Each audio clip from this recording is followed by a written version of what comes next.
नमस्कार, स्वागत है आप सभी का एसएन मैथ क्लासेज में। आज हम सभी द्विघात समीकरण के एक्सरसाइज 4.1 के क्वेश्चन नंबर दूसरे के बारे में अध्ययन करेंगे। क्वेश्चन नंबर दूसरा है, निम्न स्थितियों को द्विघात समीकरण के रूप में निरूपित कीजिए। इसमें पहला क्वेश्चन है दूसरे का, एक आयताकार भूखंड का क्षेत्रफल 528 मीटर स्क्वायर है। क्षेत्र की लंबाई मीटरों में, चौड़ाई के दोगुने से एक अधिक है। हमें भूखंड की लंबाई और चौड़ाई ज्ञात करनी है। इस क्वेश्चन में दिया है, क्षेत्रफल दिया है, एक आयताकार भूखंड है, भूमि का खंड, जिसकी लंबाई जो है चौड़ाई, लंबाई क्या है, चौड़ाई के दुगुने से एक अधिक है।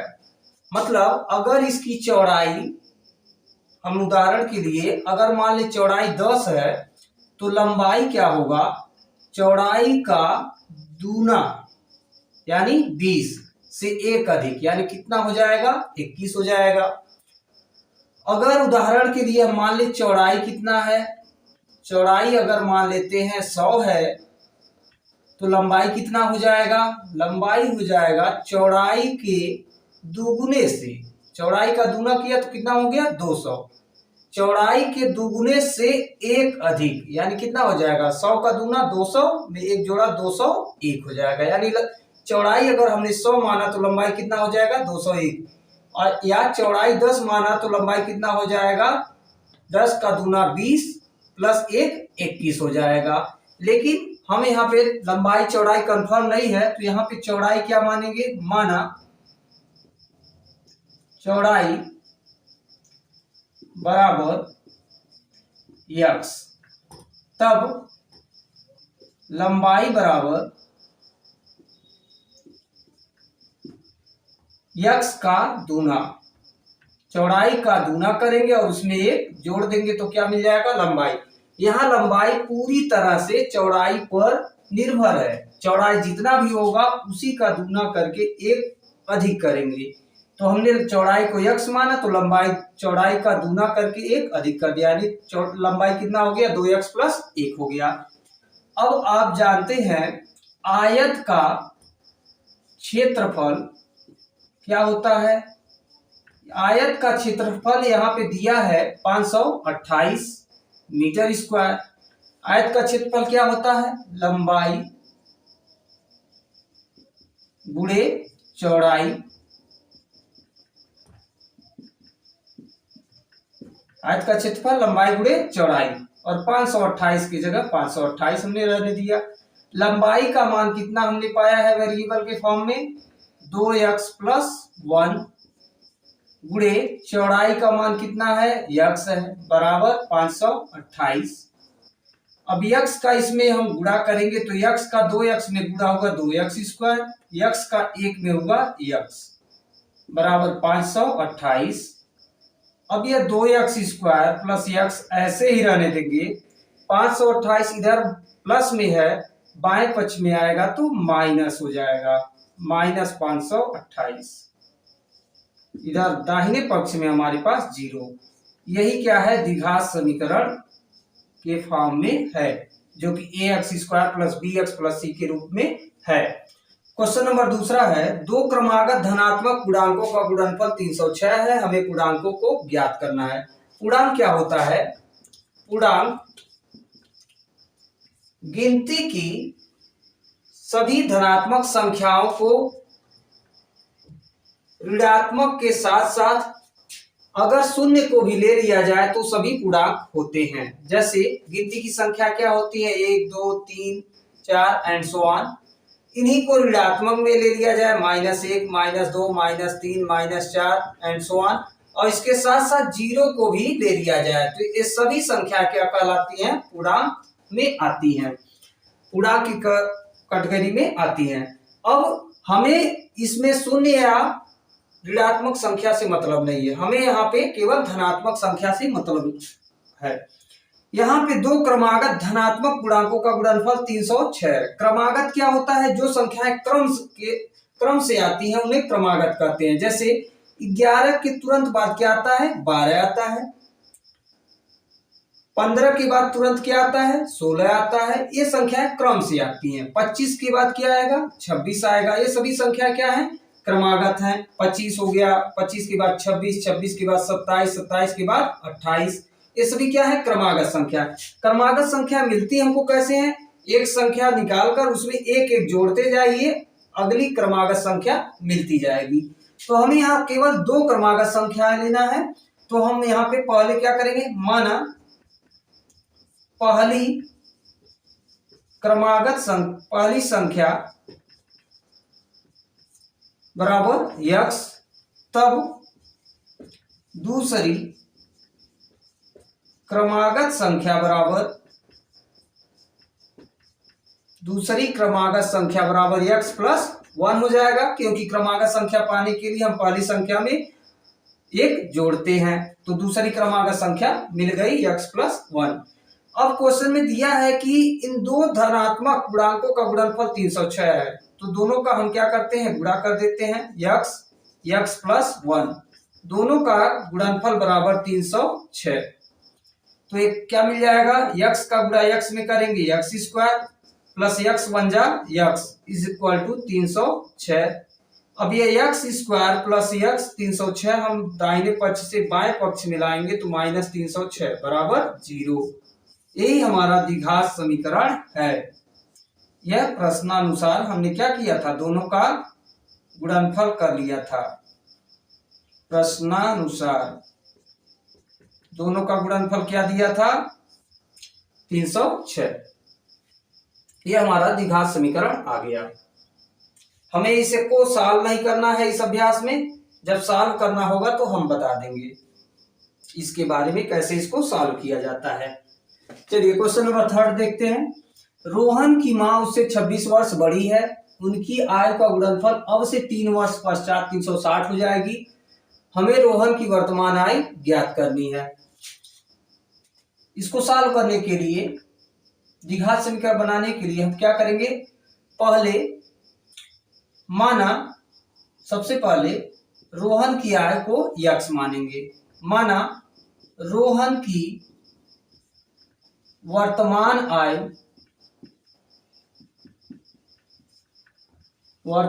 आय बराबर x वर्ष। रोहन की वर्तमान आय कितना मान लिया? x वर्ष। तब रोहन के मां की वर्तमान आय बराबर कितना हो जाएगा? रोहन की मां उससे 26 वर्ष, उससे मतलब रोहन से 26 वर्ष बड़ी है। तो रोहन इस समय x ईयर का है, x वर्ष का है, तो उसकी मां उससे 26 वर्ष बड़ी, यानी 26 उसमें जोड़ देंगे, x प्लस 26 वर्ष। आगे बात समझ में। आगे कह रहा है उनकी आयु का गुणनफल अब से 3 वर्ष पश्चात। तो 3 वर्ष पश्चात दोनों की उम्र निकाल लेते हैं। 3 वर्ष बाद रोहन की आय,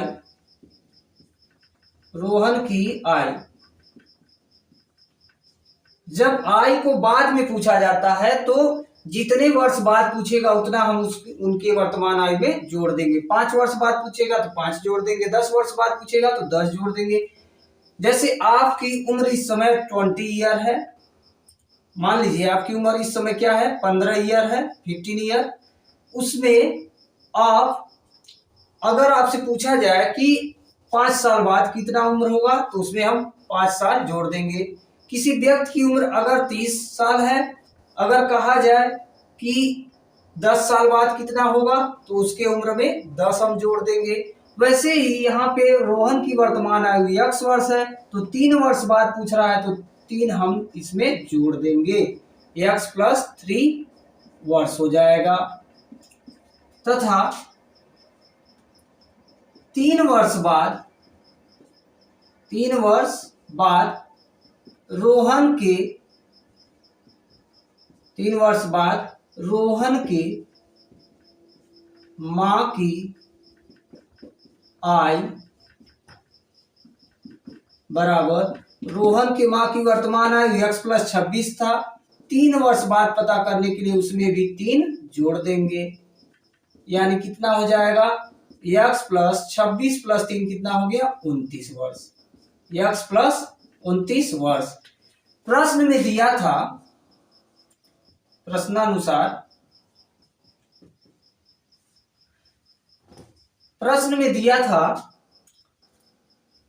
उनकी आयु का गुणनफल अब से 3 वर्ष पश्चात 360 हो जाएगी। मतलब 3 वर्ष बाद जो रोहन का आयु आया है और उस रोहन की माँ की आयु आया है, ये दोनों का गुणनफल कितना हो जाएगा 360 हो जाता है। तो x प्लस 3 ये रोहन की आयु है और x प्लस 29 ये उसके माता की आयु है 3 वर्ष बाद। दोनों का गुणनफल बराबर कितना हो जाता है 360। इसका हम गुणा करते हैं, x का x में गुणा x स्क्वायर, x का 29 में करेंगे तो 29x हो जाएगा। 3 का x का गुणा पहले x में हुआ x स्क्वायर, x का 29 में हुआ 29x। अब 3 का गुणा करेंगे x में तो 3x हो जाएगा। 3 का गुणा 29 में करेंगे तो 87 हो जाएगा। 360 बराबर 360।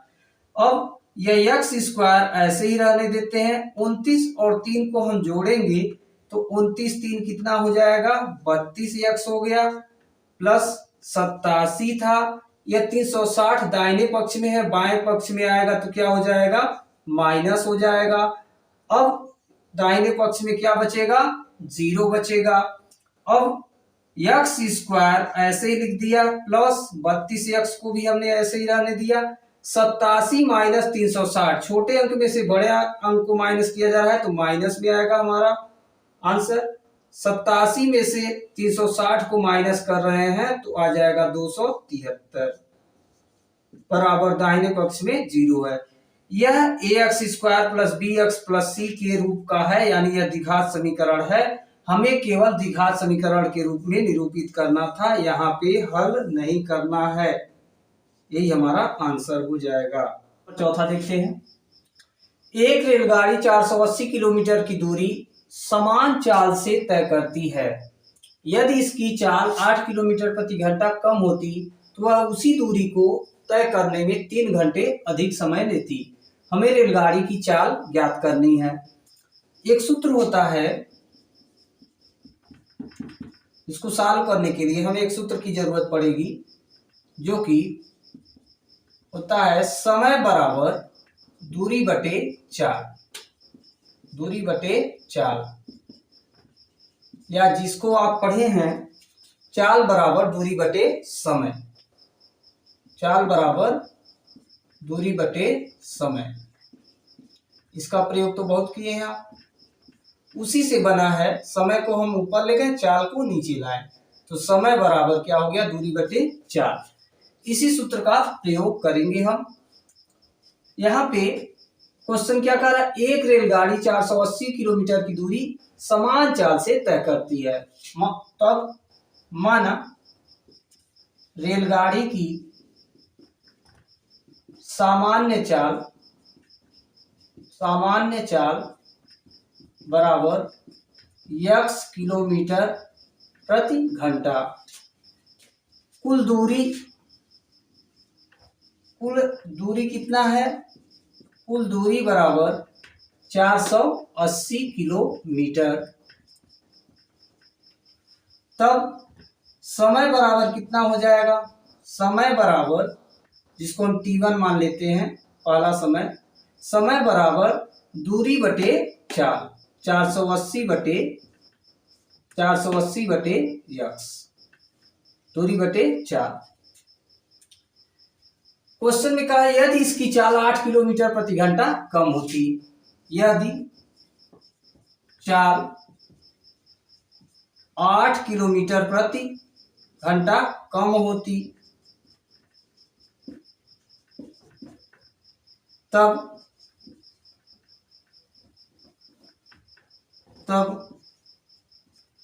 दूरी तो वही ट्रेवल कर रहा है जो पहले दूरी 480 किलोमीटर था, अभी भी दूरी 480 किलोमीटर ही चलेगा, लेकिन चाल कितना कम कर लेगा, 8 किलोमीटर प्रति घंटा कम कर लेगा। पहले चाल x किलोमीटर प्रति घंटा था, अब 8 कम कर लेगा तो चाल कितना हो जाएगा, x माइनस 8 हो जाएगा। तब समय बराबर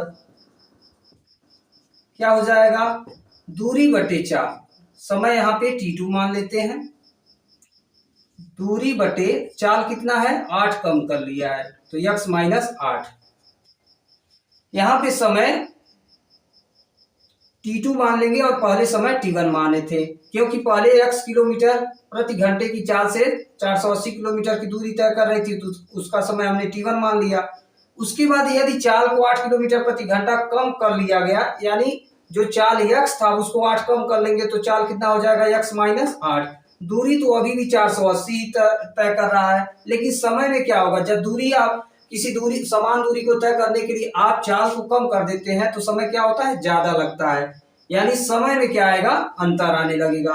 तो प्रश्न में दिया था कि अगर चाल 8 किलोमीटर प्रति घंटा कम होती तो वह उसी दूरी को तय करने में 3 घंटे अधिक समय लेती, यानी पहले जितना भी समय लगता था अब उससे 3 घंटे ज्यादा समय लगेगा। यानी अगर पहले समय 10 घंटे लगा होगा तो अब उससे 3 ज्यादा, 10 का 3 ज्यादा मतलब 13 घंटे। अगर पहले समय 20 घंटे लगा होगा तो अब उससे ज्यादा यानी 23 घंटे लगेगा, 3 घंटे ज्यादा लगेगा। यानी ये दूसरा समय क्या है, दूसरा समय ज्यादा है और पहला समय कम है। कितना कम है पहला समय, 3 घंटे कम है, या ये कह सकते हैं दूसरा समय क्या है, 3 घंटे ज्यादा है। तो यहाँ पे प्रश्नानुसार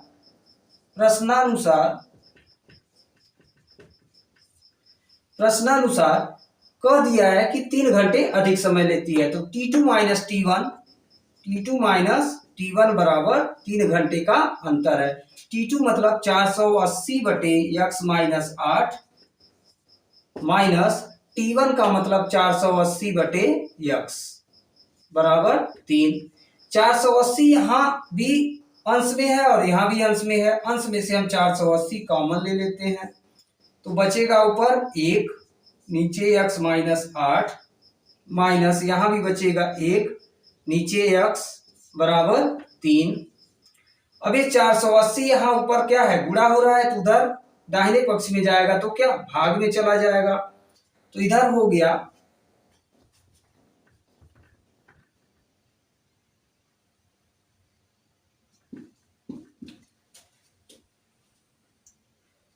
इधर हो जाएगा 1 बटे x माइनस 8 माइनस 1 बटे x बराबर 3 बटे यह 480 नीचे चला गया दाहिने पक्ष में 480। अब 3 से इसको काट देंगे, 3 एक का नाम 3, 3 एक का नाम 3, 3 छक्के 18, 1 और 8 मिलके 1 और 8 मिलके 18 हुआ, तो 3 छक्के 18 और ये 0, यानी ऊपर बचा 1, नीचे बचा 160।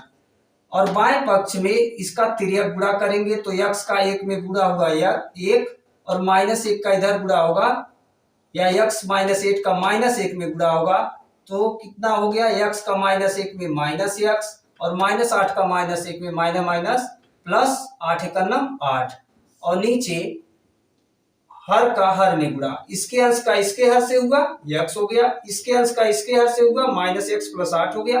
अब नीचे हर का हर में गुणा होगा तो x का x में गुणा हुआ x स्क्वायर, x का 8 में हुआ प्लस माइनस माइनस 8x हो गया। ये plus x minus x cut चुका है, ऊपर बचा है 8 केवल, नीचे x स्क्वायर माइनस 8x है, दाहिने पक्ष में 1 बटे 160 है।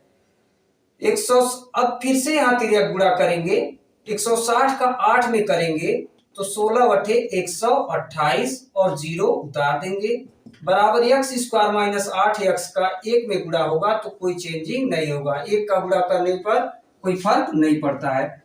अब x स्क्वायर माइनस 8x ऐसे ही रहने देंगे, 1280 दाहिने पक्ष में जाएगा तो माइनस 1280, बाएं पक्ष में हमारे पास कुछ नहीं रह गया, या इसी को हम लिख सकते हैं x square minus 8x minus 1280, दाहिने पक्ष में 0 को भेज देंगे। यहाँ पे तिर्यक गुणा करते वक्त इसके अंश का इसके हर से होगा, इसके अंश का इसके हर से होगा, दोनों के हर का गुणा नहीं करना है, केवल इसके अंश का इसके हर से, इसके अंश का इसके हर से करना है। लेकिन यहाँ माइनस था तो इसके अंश का इसके हर से होगा गुणा और इसके अंश का इसके हर से गुणा होगा, लेकिन हर का भी हर में गुणा करना पड़ेगा, क्योंकि यहाँ बीच में माइनस है। जब बीच में माइनस या प्लस हो तो हर का हर में गुणा करना पड़ता है, लेकिन बराबर का चिन्ह हो तो हर का हर में गुणा करने की जरूरत नहीं है। यही हमारा क्या है, द्विघात समीकरण है, जो कि ax² + bx - c + c = 0 के फॉर्म में है। हमें इसे सॉल्व नहीं करना है, जब अगले एक्सरसाइज में सॉल्व करने के लिए कहा जाएगा तो हम करेंगे। यहाँ पे केवल द्विघात समीकरण के रूप में निरूपित करना था, जो कि हमारा आंसर आ चुका है। Thanks for watching.